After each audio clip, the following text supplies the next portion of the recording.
Comment vous débarrasser de l'habitude qui vous pourrit le cerveau? Bonjour, je suis Sébastien Lac, le marketeur français, et chaque jeudi à 19 h, je partage avec vous un rituel de l'entrepreneur libre, c'est-à-dire une habitude simple que vous pouvez mettre en place dans votre vie pour devenir plus productif et plus heureux.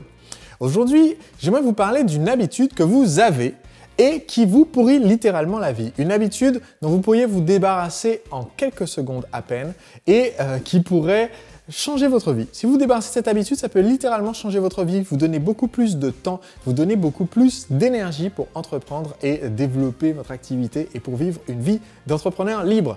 Cette habitude que je vous demande de perdre, c'est de regarder les nouvelles.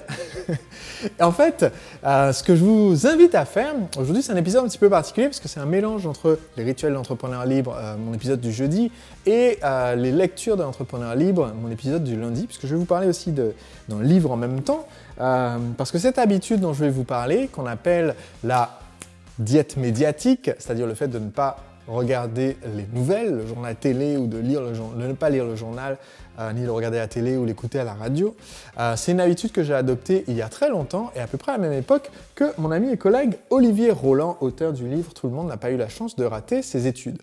Donc dans le livre d'Olivier, vous trouverez un certain nombre de suggestions. C'est dans le chapitre « Apprendre en s'amusant » ou « Comment s'éduquer efficacement », page 124-125. Et ce que je trouve intéressant comme analogie, c'est que Olivier, dans son livre, fait le parallèle entre l'information qu'on a en regardant les informations, c'est-à-dire les nouvelles, et l'information dont on a besoin pour développer notre vie d'entrepreneur. Et selon lui, l'information qu'on récupère en regardant les nouvelles, c'est l'équivalent de rester obèse dans son fauteuil à manger frites et hamburgers, alors que l'information dont vous avez besoin pour devenir un entrepreneur libre, ça parenterait plutôt à un repas dans un restaurant 3 étoiles avec un verre de bon vin. Et je trouve que cette métaphore a du sens. Pourquoi? Parce que si vous avez l'habitude de regarder les informations, de regarder les nouvelles, c'est probablement parce qu'on vous a habitué à l'idée que vous devez être informé de ce qui se passe autour de vous dans le monde et que c'est important. Et pourtant, cette habitude vous coûte en fait énormément. Et vous coûte d'autant plus si vous êtes déjà entrepreneur ou si vous êtes porteur de projet avec l'intention de démarrer votre vie d'entrepreneur. Par exemple, si vous avez l'habitude de regarder les nouvelles, eh bien, pour vous donner envie de continuer à regarder les nouvelles, pour donner envie de continuer de lire le journal, pour vous donner envie de continuer d'écouter les nouvelles à la radio, eh bien, il va se produire un phénomène intéressant qu'on appelle le sensationnalisme et qui est tout simplement le fait que personne n'est vraiment intéressé pour regarder les nouvelles où on vous dirait aujourd'hui en France, 58 millions de personnes sur les 60 millions de Français n'ont pas eu de problème particulier. Ils se sont levés le matin, tout s'est bien passé dans leur vie, ils sont allés au travail comme d'habitude, ils n'ont pas eu de problème du tout en voiture, leur journée s'est bien passée, ils ont bien mangé, leur digestion s'est passée sans problème. Voilà, c'est ce qui s'est passé aujourd'hui en France. Actualité dans le monde, la plupart des gens se sont bien portés aujourd'hui, non, rien de spécial. Certains d'entre eux ont appelé leur famille, d'autres les ont vus, il y en a qui ont mangé 2 repas, 3 repas. Voilà, non, rien de spécial, comme hier en fait. Non, personne n'a envie d'écouter ces nouvelles-là, alors que c'est beaucoup plus vrai et plus global que les nouvelles très spécifiques qu'on a avec une information sensationnaliste où on est obligé de vous montrer des choses très précises et ce fait divers d'un psychopathe quelque part en province qui a pété un câble et qui a égorgé 3 personnes avant de se suicider du clocher d'une église. Ça, c'est intéressant comme nouvelle et ça, vous avez besoin de le savoir. Apparemment. Donc on l'affiche en faisant les gros titres parce que bon, il faut bien fidéliser les gens. Donc le problème c'est que ce type de nouvelles crée une ambiance de stress latent que vous allez vivre au quotidien sans vous en rendre compte. Le simple fait de regarder les nouvelles vous garde dans cet état de stress latent et sans même parler de ceux qui regardent les chaînes d'actualité 24 h sur 24 ou les radios d'actualité 24 h sur 24, ce qui est encore pire parce que là, ils n'ont vraiment rien à dire de nouveau depuis 30 minutes. Donc, on vous répète la même chose, on vous garde le même stress. Et en plus, on vous donne des nouvelles qui sont fausses. C'est-à-dire que quand quelque chose vient de se passer, après un tsunami en Asie, après un attentat quelque part, il faut savoir que les premières nouvelles qu'on vous donne, donc celles qui arrivent le plus vite, sont fausses. Parce qu'en fait, ils sont obligés, les journalistes, pour pouvoir vous transmettre l'information rapidement, de faire des approximations ou de deviner. Et vous allez constater, si vous êtes un peu à l'affût, que ces informations sont beaucoup données au conditionnel.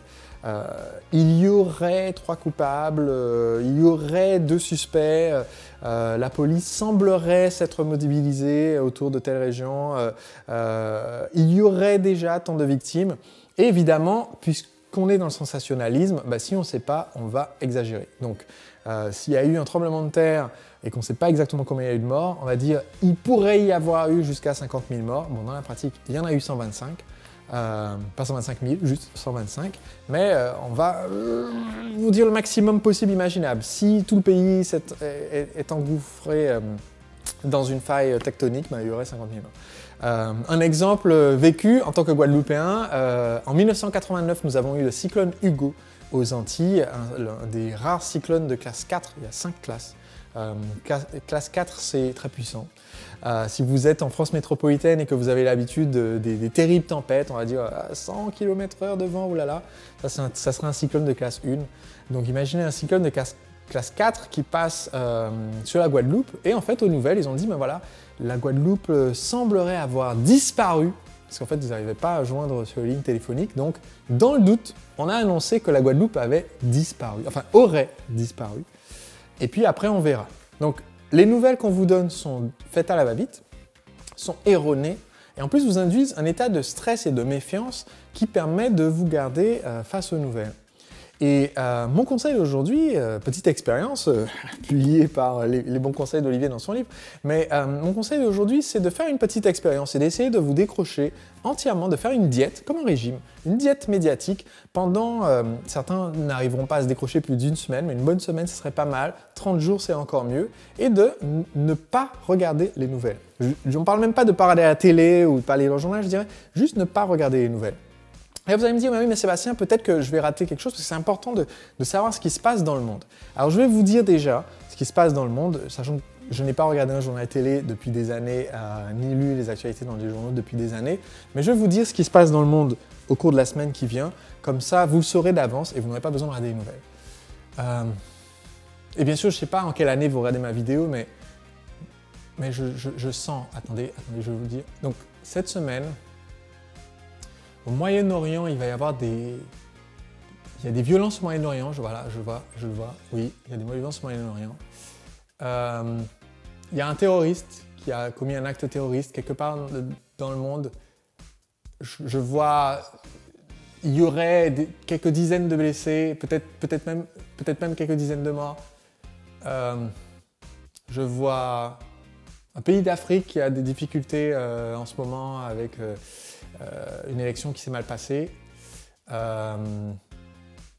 vois un homme politique très connu qui est accusé de corruption et mis en examen. Il y a un gros scandale. Et puis aussi, je vois une tempête avec des inondations, avec des gens dans un pays très lointain dans lequel vous n'êtes jamais allé, qui ont beaucoup de mal avec ces inondations et qui sont comme ça dans l'eau avec beaucoup d'eau. Et je vois de la sécheresse dans un autre pays où vous n'êtes jamais allé non plus, mais où c'est une sécheresse sans précédent avec des règlements climatiques. Et voilà. Voilà, ça c'est les actualités de cette semaine, je pense. Vous me direz si j'ai raison ou tort, mais si vous me le dites, c'est que vous avez regardé la télé, donc vous n'avez pas fait mon challenge et donc vous vous êtes grillé tout seul. Mais si j'ai été capable de le prédire, c'est assez intéressant. Parce que Olivier recommande dans son livre un petit conseil qui est d'aller sur le site des Archives nationales de la télévision. Vous allez sur ina.fr et vous tapez la date de votre naissance et vous allez regarder, si ça vous tente comme expérience, regardez la une de l'actualité de ce jour-là et comparez-les à la une de l'actualité d'aujourd'hui et regardez s'il y a une quelconque différence. Pourquoi est-ce que je peux vous prédire ce que je vous ai dit? Parce qu'il n'y a aucune différence. En fait, dans le monde, par jour, il y a 200 000 personnes qui décèdent. c'est normal, c'est juste parce que comme on n'a pas encore inventé l'immortalité, même si tout le monde vivait 100 ans, ça veut dire que tous les ans, il y aurait 1/100 des gens qui mourraient et 1/100 de un peu plus de 6 milliards d'êtres humains, maintenant 7 milliards, ben, ça fait 70 millions par an, donc ça fait plus de 200 000 personnes par jour. Donc, se stresser à regarder les nouvelles sans vouloir diminuer la difficulté des 20 personnes qui sont mortes à tel endroit dans un conflit armé et des 200 personnes qui sont mortes dans un tremblement de terre, dans un pays où vous n'êtes jamais allé, où vous ne connaissez personne, et vous n'allez pas aller pour donner un coup de main en plus. Donc, s'ajouter ce stress-là, c'est juste diminuer dans l'énergie vitale que vous avez pour développer votre activité, et c'est dommage. Donc, le but de ma vidéo d'aujourd'hui, en plus de vous avoir déjà communiqué le stress pour la semaine en vous donnant les nouvelles de la semaine, c'est de vous aider à vous en libérer par la suite. Vous allez voir qu'en fait, quand on se libère de ça, on vit une vie beaucoup plus apaisante et en plus, on peut apporter davantage au monde parce qu'on a davantage d'espace mental sans ce stress et cette méfiance. Et de toute façon, s'il se produit quelque chose de vraiment cataclysmique et qui nécessite vraiment votre attention, vous le saurez quand même. Et pourquoi est-ce que vous le saurez? Vous le saurez tout simplement parce que les gens autour de vous, ceux qui comptent vraiment à vos yeux, vont vous en parler et vous n'allez pas y échapper. S'il y a une élection présidentielle dans votre pays, vous allez finir par le savoir même si vous ne regardez pas les nouvelles. À l'heure où je fais cette vidéo, c'est le cas dans mon pays par exemple. Et bien que je ne regarde pas les nouvelles, du coup je suis au courant qu'il y a une élection présidentielle, je vais voter. Donc vous ne perdrez pas grand-chose en faisant cette diète médiatique. Et du coup, dans ma prochaine vidéo, jeudi prochain, je vais partager avec vous ce que vous pourriez faire à la place. C'est-à-dire, si vous enlevez complètement les news de votre vie, qu'est-ce que vous pourriez installer à la place qui vous apporte non pas du stress et de la méfiance, mais au contraire de la confiance en vous et de l'information utile pour continuer à développer votre entreprise, devenir plus productif et devenir plus libre. On se retrouve donc jeudi prochain à 19 h pour un prochain épisode des Rituels de l'entrepreneur libre. D'ici là, si vous n'avez pas le livre d'Olivier, tout le monde n'a pas eu la chance de rater ses études, eh bien je vous mets le lien ci-dessous, je vous recommande vivement ce livre. On se retrouve donc la semaine prochaine et si vous n'avez pas mon livre, Le secret des entrepreneurs libres, je vous mets un lien ci-dessous pour recevoir le livre ainsi que de nombreux bonus. Cliquez simplement sur ce lien et je vous l'expédie directement chez vous. À très vite. Dans l'épisode, je vous ai expliqué qu'il fallait pratiquer une diète médiatique, c'est-à-dire arrêter de vous brancher à certaines sources d'informations. Et aujourd'hui, j'aimerais vous dire à quelles sources d'informations vous devriez vous fier. Il s'agit des sources d'informations